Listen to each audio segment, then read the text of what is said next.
नमस्कार, सत श्री अकाल, आदाब। मैं समृद्धि सलमान आपका अपने चैनल पर स्वागत करती हूँ। आज मैं आप सबको एक कहानी सुनाने जा रही हूँ जिसका शीर्षक है गोल्डन रोल। बचपन जिंदगी का वह सुनहरा समय होता है जब जिंदगी की परेशानियों के बारे में हमें कोई खबर नहीं होती और हम अपनी ही दुनिया में मस्त होते हैं। बच्चे छल कपट से कोसों दूर होते हैं और वह साफ दिल व भोले होते हैं। कई बार वह अपनी मासूमियत से बड़े लोगों को भी सीख दे जाते हैं। मेरी आज की कहानी एक बच्ची की मासूमियत व उसके अपने पिता के प्रति प्रेम पर आधारित है, जिसने छोटे होने के बावजूद अपने पिता को एक बड़ी सीख दे दी। कहानी यूं है कि जेनी 7 वर्ष की प्यारी सी बच्ची थी और वह अपने पिता से बेहद प्रेम करती थी। वह हमेशा अपने पिता को गले से लगाकर उनसे ढेर सारी बातें करती थी। एक बार वह एक चमकीला सुनहरे रंग का कागज का रोल खरीदने की जिद करने लगती है और अपने पिता को कहने लगती है कि उसे वह सारा का सारा रोल चाहिए जिससे वह एक जरूरी काम कर सके। जेनी के पिता की कमाई इतनी नहीं थी कि वह घर खर्च के अलावा दूसरी चीजों पर पैसे खर्च कर सकते। बेटी की यह बात सुनकर कि वह रोल उसे किसी जरूरी काम के लिए चाहिए, पिता ने उसे वह रोल खरीद कर दे दिया।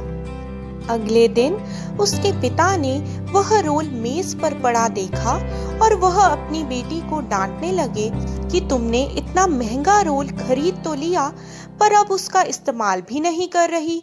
यह बात सुनकर जेनी ने कहा, डैडी, मुझे कल इस रोल की बहुत जरूरत पड़ेगी। पिता मन ही मन गुस्सा होकर सोच रहे थे कि बच्चे की बात में आकर फालतू ही पैसे खर्च कर दिए। अगले दिन क्रिसमस थी। जेनी ने एक पुराना बक्सा जो कि उसने कई देर से संभाल कर रखा था, उसे सुनहरे कागज से सजाया और बक्से पर लपेटकर बक्से को बहुत सुंदर बना दिया।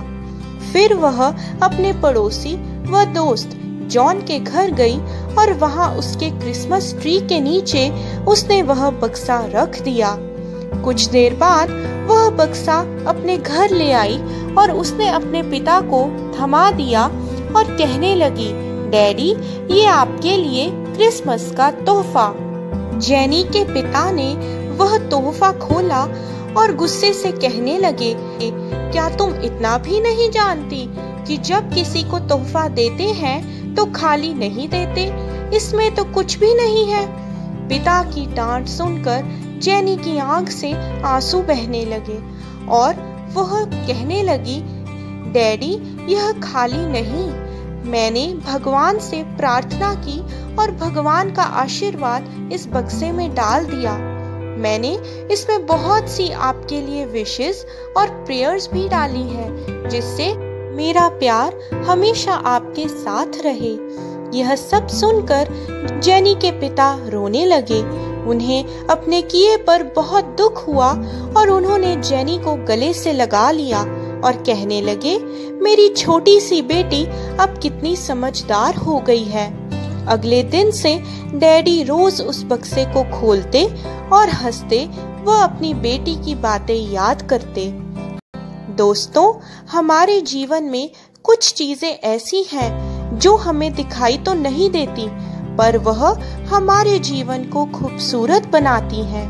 भगवान का हमारे प्रति प्रेम, प्रियजनों का हमारे प्रति प्रेम, लोगों द्वारा दी गई दुआएं, बड़ों का आशीर्वाद और बच्चों की मासूमियत, यह सब भावनाएं भले ही अदृश्य हैं, पर हमारे जीवन में बहुत महत्वपूर्ण है और हमारे जीवन को जीने लायक बनाती हैं। इसीलिए हमें सदैव इन सब का शुक्रगुजार होना चाहिए और साथ ही साथ दूसरों की भावनाओं की कद्र भी करनी चाहिए। मैं आशा करती हूँ कि ये कहानी आपको पसंद आई होगी। अगर आपको मेरी वीडियो पसंद आई हो तो प्लीज इसे लाइक करिए और मेरे चैनल को सब्सक्राइब ज़रूर कीजिए। आपका बहुत बहुत धन्यवाद।